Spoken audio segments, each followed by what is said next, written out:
ਰਾਗਾਂ ਦੁਆਰਾ ਸ਼ਕਤੀ ਦਾ ਸੰਚਾਰ। ਦੋਸਤੋ, ਜੀਵ ਜੰਤੂਆਂ ਅਤੇ ਮਨੁੱਖਾਂ ਦੇ ਜਿਸਮ ਵਿੱਚ ਰਚਿਆ ਪ੍ਰੇਮ ਰਸ ਇੱਕ ਅਜਿਹਾ ਰਸ ਹੈ ਜਿਸ ਸਦਕਾ ਉਹਨਾਂ ਦੇ ਪੈਰ ਥਿਰਕਣ ਲੱਗਦੇ ਹਨ। ਢੋਲ ਢਮੱਕਿਆਂ ਦੀ ਆਵਾਜ਼ ਚੰਗੀ ਲੱਗਣ ਲੱਗਦੀ ਹੈ। ਘੁੰਗਰੂਆਂ ਦੀ ਛਣਕਾਹਟ ਅਤੇ ਬੰਸਰੀ ਦੀ ਮਧੁਰ ਸੰਗੀਤ ਦੀ ਮਸਤੀ ਵਿੱਚ ਉਹਨਾਂ ਦੀ ਆਤਮਾ ਨੱਚਣ ਲੱਗਦੀ ਹੈ। ਨਵੇਂ ਜੀਵਨ ਨੂੰ ਜਨਮ ਦੇਣ ਦੀ ਚਾਹ ਵੀ ਪ੍ਰੇਮ ਰਸ ਤੋਂ ਹੀ ਉਪਜਦੀ ਹੈ।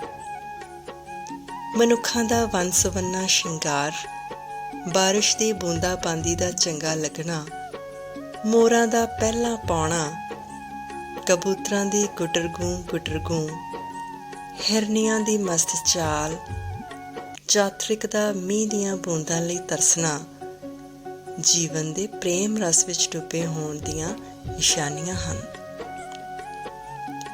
ਜਦੋਂ ਇਸ ਪ੍ਰੇਮ ਰਸ ਵਿੱਚ ਕੁਦਰਤੀ ਨੂਰ ਸ਼ਾਮਿਲ ਹੁੰਦਾ ਹੈ ਤਾਂ ਇਹ ਅੰਮ੍ਰਿਤ ਬਣ ਜਾਂਦਾ ਹੈ। ਫਿਰ ਢੋਲ ਢਮੱਕਿਆਂ ਅਤੇ ਘੁੰਗਰੂਆਂ ਦੀ ਛਣਕਾਹਟ ਵਿੱਚੋਂ ਤੂੰ ਹੀ ਤੂੰ ਦੀ ਧੁਨੀ ਆਉਣ ਲੱਗਦੀ ਹੈ। ਚਾਤਰਿਕ ਮੋਰ ਬੋਲਤ ਦਿਨ ਰਾਤੀ, ਸੁਨ ਕਨਹਰ ਕੀ ਘੋਰ, ਜੋ ਬੋਲਤ ਹੈ ਮ੍ਰਿਗਮੀਨ ਪੰਖੇਰੂ, ਸੋ ਬਿਨ ਹਰ ਜਾਪਤ ਨਹੀਂ ਹੈ ਹੋਰ। ਇਸ ਪ੍ਰੇਮ ਰਸ ਵਿੱਚ ਸ਼ਬਦਾਂ ਦਾ ਵੀ ਅਨੋਖਾ ਮਹੱਤਵ ਹੈ। ਪ੍ਰੇਮ ਰਸ ਵਿੱਚ ਭਿੱਜੇ ਹੋਏ ਸ਼ਬਦ ਦਿਲੋਂ ਦਿਮਾਗ ਦੀਆਂ ਡੂੰਘਾਈਆਂ ਵਿੱਚ ਉਤਰਦੇ ਹੋਏ ਸਾਰੇ ਸਰੀਰ ਨੂੰ ਝੰਜੋੜ ਦਿੰਦੇ ਹਨ। ਜਿਹੜੇ ਸ਼ਬਦ ਤੁਹਾਨੂੰ ਚੰਗੇ ਲੱਗਣ, ਪਿਆਰੇ ਲੱਗਣ, ਮਿੱਠੇ ਲੱਗਣ। ਮਿੱਠ ਬੋਲੜਾ ਜੀ ਹਰ ਸੱਜਣ ਸੁਆਮੀ ਮੋਰਾ, ਹਉ ਸੰਮਲ ਥੱਕੀ ਜੀ ਉਹ ਕਦੇ ਨਾ ਬੋਲੇ ਕੌਰਾ। ਉਹਨਾਂ ਦੀ ਪੂਜਾ ਕਰਨ ਨੂੰ ਮਨ ਚਾਹੇ ਜਾਂ ਉਹ ਤੁਹਾਡੀ ਜ਼ਿੰਦਗੀ ਨੂੰ ਬਦਲ ਦੇਣ। ਅਜਿਹੇ ਸ਼ਬਦਾਂ ਦੀ ਸਾਊਂਡ ਵਿੱਚ ਅੰਤਾਂ ਦੀ ਊਰਜਾ ਛੁਪੀ ਹੁੰਦੀ ਹੈ ਅਤੇ ਭੌਤਿਕ ਵਿਗਿਆਨ ਦੀ ਭਾਸ਼ਾ ਵਿੱਚ ਇਸ ਨੂੰ ਰੈਜ਼ੋਨੈਂਸ ਕਹਿੰਦੇ ਹਨ। ਰੈਜ਼ੋਨੈਂਸ ਦੁਆਰਾ ਊਰਜਾ ਦਾ ਸੰਚਾਰ ਬੜੀ ਤੀਬਰ ਗਤੀ ਨਾਲ ਹੁੰਦਾ ਹੈ ਅਤੇ ਮਨੁੱਖ ਇਸ ਊਰਜਾ ਨਾਲ ਭਰ ਜਾਂਦਾ ਹੈ। ਇਸ ਬ੍ਰਹਿਮੰਡ ਦੀ ਉਤਪਤੀ ਵੀ ਇੱਕ ਰੈਜ਼ੋਨੈਂਸ ਸਾਊਂਡ ਤੋਂ ਹੋਈ, ਜਿਸ ਨੂੰ ਵਿਗਿਆਨ ਬਿਗ ਬੈਂਗ ਦਾ ਨਾਮ ਦਿੰਦਾ ਹੈ, ਜਿਸ ਸਦਕਾ ਬ੍ਰਹਿਮੰਡੀ ਊਰਜਾ ਖੁਰਦੀ ਹੋਈ ਗਲੈਕਸੀਆਂ ਅਤੇ ਸੁਪਰ ਗਲੈਕਸੀਆਂ ਦਾ ਰੂਪ ਧਾਰਨ ਕਰਨ ਲੱਗੀ ਅਤੇ ਇਹ ਕਿਰਿਆ ਹੁਣ ਤੱਕ ਵੀ ਜਾਰੀ ਹੈ। ਕੀਤਾ ਪਸਾਓ ਏਕੋ ਕਵਾਓ, ਤਿਸਤੇ ਹੋਏ ਲੱਖ ਦਰਿਆਓ। ਸ੍ਰਿਸ਼ਟੀ ਨੂੰ ਬਣਾਉਣ ਵਾਲੀ ਪ੍ਰੇਮ ਰਸ ਵਿੱਚ ਭਿੱਜੀ ਉਹ ਧੁਨੀ ਹੈ ਜਿਸ ਨੂੰ ਅਧਿਆਤਮਿਕ ਸਤ੍ਹਾ ਤੇ ਅਨਹਦ ਨਾਦ ਨਾਂ ਨਾਲ ਜਾਣਿਆ ਜਾਂਦਾ ਹੈ ਅਤੇ ਵਿਗਿਆਨਕ ਸਤ੍ਹਾ ਤੇ ਬਿਗ ਬੈਂਗ ਦੇ ਨਾਂ ਨਾਲ। ਆਓ ਸ਼ਬਦ ਦੀ ਤਾਕਤ ਨੂੰ ਵਿਗਿਆਨਕ ਨੁਕਤਾ ਨਿਗਾਹ ਨਾਲ ਦੇਖਣ ਦੀ ਕੋਸ਼ਿਸ਼ ਕਰੀਏ। ਇਸ ਸ੍ਰਿਸ਼ਟੀ ਵਿੱਚ ਹਰ ਵਸਤੂ ਕੰਪਨ ਵਿੱਚ ਹੈ ਅਤੇ ਹਰ ਵਸਤੂ ਵਿੱਚ ਅੱਗੋਂ ਕਈ ਤਰ੍ਹਾਂ ਦੀ ਕੰਪਨ ਹੈ।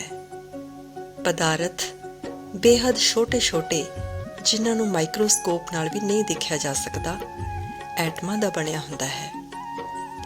ਐਟਮ ਦੇ ਛੋਟੇ ਹੋਣ ਦਾ ਪ੍ਰਮਾਣ ਇਸ ਗੱਲ ਤੋਂ ਲਾਇਆ ਜਾ ਸਕਦਾ ਹੈ ਕਿ ਜੇ 1 ਕਰੋੜ ਹਾਈਡਰੋਜਨ ਐਟਮਾਂ ਨੂੰ ਨਾਲ ਜੋੜ ਕੇ ਰੱਖਿਆ ਜਾਵੇ ਤਾਂ ਇਹਨਾਂ ਦਾ ਫਾਸਲਾ ਸਿਰਫ 1 ਮਿਲੀਮੀਟਰ ਹੀ ਬਣੇਗਾ।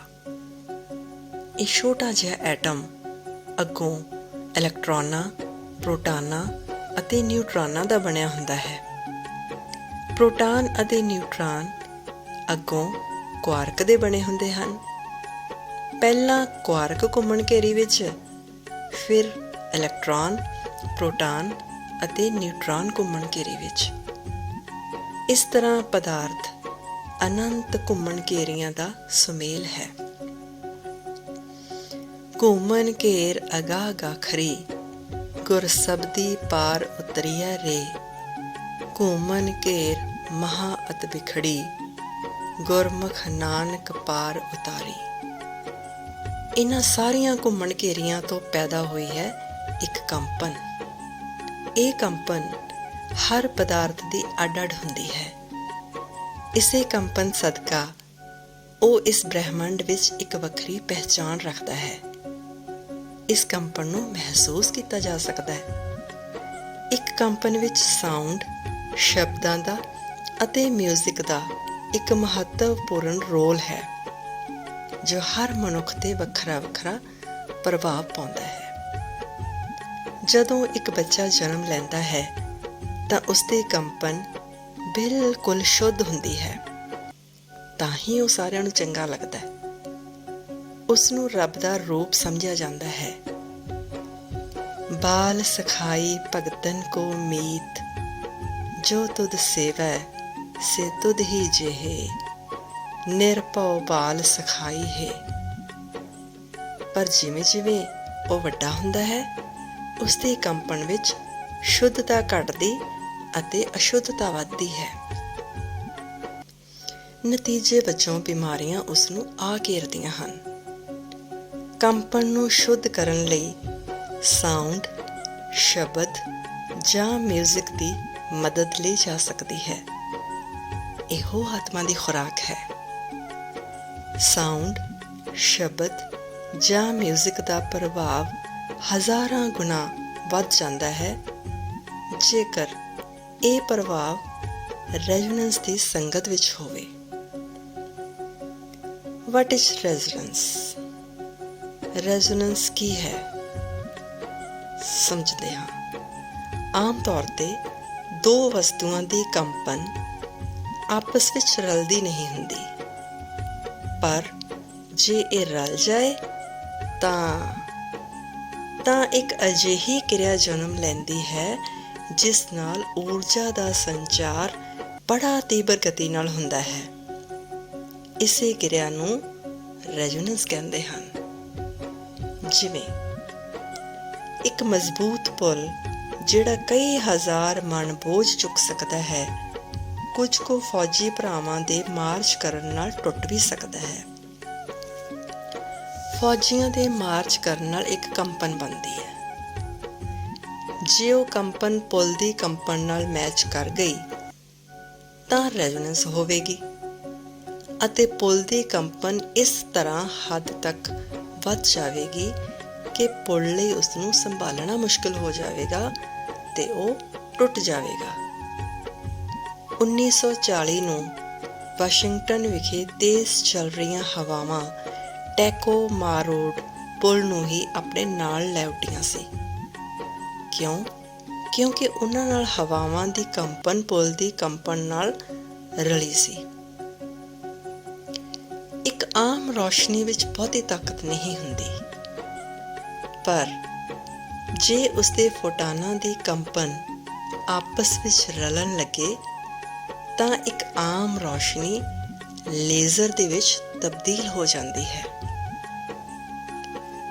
ਬ੍ਰਾਡਕਾਸਟਿੰਗ ਸਟੇਸ਼ਨ ਤੋਂ ਹਰ ਵਕਤ ਹਜ਼ਾਰਾਂ ਰੇਡੀਓ ਤਰੰਗਾਂ ਸਾਡੇ ਵਾਯੂਮੰਡਲ ਵਿੱਚ ਸ਼ਾਮਿਲ ਹੁੰਦੀਆਂ ਹਨ, ਪਰ ਸਾਡਾ ਰੇਡੀਓ ਉਹਨਾਂ ਵਿੱਚੋਂ ਕੋਈ ਇੱਕ ਤਰੰਗ ਨੂੰ ਹੀ ਫੜਦਾ ਹੈ। ਕਿਵੇਂ? ਰੈਜ਼ੋਨੈਂਸ ਦੁਆਰਾ। ਰੇਡੀਓ ਖੁਦ ਪਹਿਲਾਂ ਇੱਕ ਅਜਿਹੀ ਤਰੰਗ ਬਣਾਉਂਦਾ ਹੈ ਜਿਸ ਦੀ ਕੰਪਨ ਫੜਨ ਵਾਲੀ ਤਰੰਗ ਨਾਲ ਮਿਲਦੀ ਹੈ। ਇਸ ਨਾਲ ਰੈਜ਼ੋਨੈਂਸ ਹੁੰਦੀ ਹੈ ਅਤੇ ਮਨਚਾਹੀ ਤਰੰਗ ਨੂੰ ਕਾਬੂ ਕਰ ਲਿਆ ਜਾਂਦਾ ਹੈ। ਇਸੇ ਤਰ੍ਹਾਂ ਰੈਜ਼ੋਨੈਂਸ ਜੀਵਾਂ ਵਿੱਚ ਵੀ ਹੁੰਦੀ ਹੈ। ਕਿਸੇ ਇੱਕ ਵਿਅਕਤੀ ਨੂੰ ਸਾਰੀ ਦੁਨੀਆ ਵਿੱਚੋਂ ਕੁਝ ਕੁ ਵਿਅਕਤੀ ਜ਼ਿਆਦਾ ਚੰਗੇ ਲੱਗਦੇ ਨੇ, ਜਿਨ੍ਹਾਂ ਨਾਲ ਉਸਦੀ ਕੰਪਨ ਥੋੜ੍ਹੀ ਬਹੁਤ ਰਲਦੀ ਹੈ।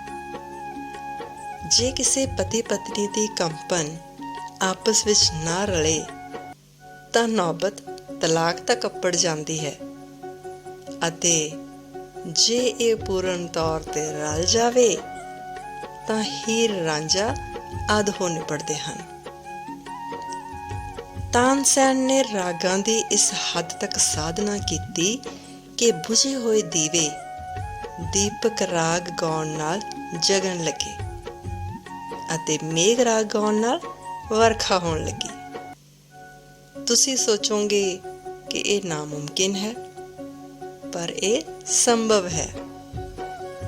ਜੇ ਰਾਗਾਂ ਦਾ ਅਭਿਆਸ ਇਕਾਗਰਤਾ ਨਾਲ ਕੀਤਾ ਜਾਵੇ ਤਾਂ ਹੋ ਸਕਦਾ ਹੈ ਕਿ ਉਹਨਾਂ ਰਾਗਾਂ ਦੀ ਕੰਪਨ ਕੁਦਰਤੀ ਕੰਪਨ ਨਾਲ ਜਾ ਰਲੇ ਤਾਂ ਰੈਜ਼ੋਨੈਂਸ ਕਿਰਿਆ ਦੁਆਰਾ ਊਰਜਾ ਦਾ ਵੇਗ ਇਸ ਹੱਦ ਤੱਕ ਤੀਬਰ ਹੋਵੇਗਾ ਕਿ ਦੀਵੇ ਵੀ ਜਗ ਸਕਦੇ ਹਨ ਅਤੇ ਹੋਰ ਕੁਝ ਵੀ ਹੋ ਸਕਦਾ ਹੈ। ਧਨ ਸੋ ਰਾਗ ਆਲਾਪਤ ਸਭ ਤਿਖ ਜਾਏ। ਧਾਰਮਿਕ ਅਸਥਾਨਾਂ ਦੇ ਗੋਲਾਕਾਰ ਗੁੰਬਦ ਅੰਦਰੋਂ ਸ਼ਬਦਾਂ ਦੀ ਆਵਾਜ਼ ਲਈ ਅਬਦਲ ਦਰਪਣ ਭਾਵ ਕਨਕੇਵ ਮਿਰਰ ਦਾ ਕੰਮ ਕਰਦੇ ਹਨ। ਗੁੰਬਦ ਦੇ ਅੰਦਰ ਆਵਾਜ਼ ਟਕਰਾਉਂਦੀ ਹੋਈ ਗੂੰਜ ਪੈਦਾ ਕਰਦੀ ਹੈ। ਇਸ ਨੂੰ ਵਿਗਿਆਨਕ ਭਾਸ਼ਾ ਵਿੱਚ ਰਿਵਰਬੇਸ਼ਨ ਕਹਿੰਦੇ ਨੇ। ਇਸ ਲਈ ਗੁੰਬਦ ਅੰਦਰ ਬੈਠ ਕੇ ਰੈਜ਼ੋਨੈਂਸ ਹੋਣ ਦੀ ਸੰਭਾਵਨਾ ਵੱਧ ਜਾਂਦੀ ਹੈ। ਗੁੰਬਦ ਬਾਹਰੋਂ ਉੱਤਲ ਦਰਪਣ ਭਾਵ ਕਨਵੈਕਸ ਮਿਰਰ ਦਾ ਕੰਮ ਕਰਦੇ ਨੇ, ਜਿਸ ਨਾਲ ਇਹ ਬਾਹਰਲੀਆਂ ਆਵਾਜ਼ਾਂ ਨੂੰ ਅੰਦਰ ਨਹੀਂ ਆਉਣ ਦਿੰਦੇ। ਅਧਿਆਤਮਿਕ ਸਤ੍ਹਾ ਤੇ ਗੁਰੂ ਨਾਨਕ ਦੇਵ ਜੀ ਦੀ ਕੰਪਨ ਭਾਈ ਲਹਿਣਾ ਜੀ ਦੀ ਕੰਪਨ ਨਾਲ ਹੂਬਹੂ ਮੇਲ ਖਾਂਦੀ ਸੀ। ਸੋ ਦੋਸਤੋ, ਉਮੀਦ ਕਰਦੇ ਹਾਂ ਕਿ ਇਹ ਜਾਣਕਾਰੀ ਆਪ ਸਭ ਦੇ ਮਨਾਂ ਵਿੱਚ ਚੱਲਦੇ ਕਈ ਸਵਾਲਾਂ ਦੇ ਜਵਾਬ ਦੇਣ ਦੇ ਵਿੱਚ ਸਹਾਈ ਹੋਵੇਗੀ। ਧੰਨਵਾਦ।